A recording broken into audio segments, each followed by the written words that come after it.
네, 법률구조공단 사용설명서. 오늘은 체불임금 얘기해 보겠습니다. 왕성민 기자 나와 있습니다. 왕 기자, 먼저 어떤 사안인지 간단히 볼까요?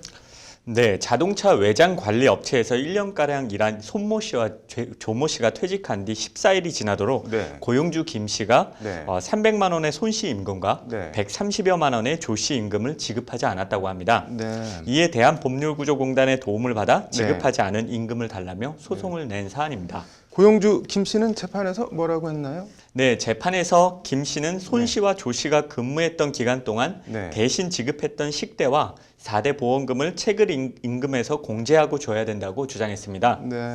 한마디로 미지급 임금 전부는 다 못 준다. 네. 그동안 대신 내준 밥값과 보험금은 빼고 주겠다. 네.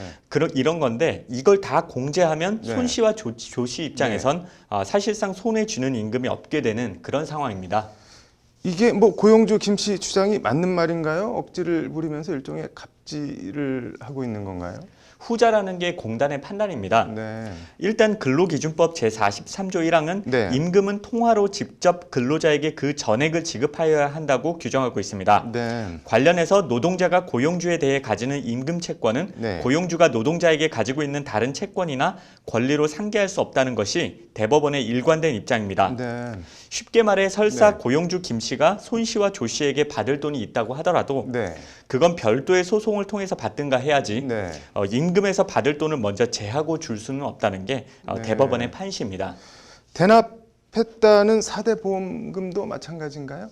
네, 여기에 더해 공단은 특히 네. 4대 보험금 관련 국세기본법 제21조의 그 납세 의무 성립 시기 조항을 근거로 네. 원천 징수의 대상이 되는 소득이라고 해서 네. 소득의 범위 그 자체가 원천 세액만큼 감축되는 것은 아니라고 강조했습니다. 네. 말이 좀 어려운데 네. 고용주 김 씨가 네. 손 씨와 조 씨에게 밀린 임금을 지급할 때 네. 소득세 등을 원천 징수할 수 있을 뿐 네. 월급을 주지도 않았는데 네. 지급 전에 먼저 4대 보험금 등 원천 세액을 네. 공제하겠다고 하는 것은 앞뒤가 바뀐 주장이라는 취지의 반박입니다. 네. 쉽게 말해 월급이 300만 원이라고 하고 네. 원총 징수 대상 금액이 50만 원이라고 하면 네. 임금 지급 시점에 50만 원을 원천 징수하고 네. 250만 원을 지급해야지 네. 원청 징수할 금액이 50만 원이니까 네. 월급은 250만 원이다. 이런 주장은 결과적으로 액수는 같을지 몰라도 네. 법적으로는 오류라는 반박입니다. 네. 뭐 법원 판결은 어떻게 나왔나요?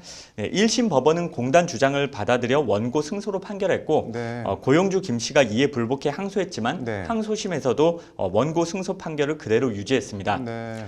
소송을 대리한 공단 위광복 공익법무관은 네. 노동자들이 고용주로부터 합리적인 이유 없이 임금이 공제되는 것이 근로기준법에 위반된다는 사실을 다시금 확인한 판결이라고 의의를 밝혔습니다. 네. 위광복 법무관은 그러면서 고용주가 우월적 지위를 이용해 사업장에 손해를 끼친 금액을 공제한다거나 이 사건처럼 부당이득이 있으므로 이를 공제한다는 식으로 임금을 부당하게 적게 지급하는 것은 네. 근로기준법에 정면으로 위배된다고 거듭 강조했습니다. 네. 위 법무관은 그러면서 네. 이런 경우 공단을 통해 적절한 도움을 받을 수 있다고 네. 조언했습니다. 뭐 체불임금 지급하느니 변호사 비용 들여서라도 일단 노동자들과 다퉈보겠다는 게 모양새가 참 그러네요. 오늘 잘 들었습니다.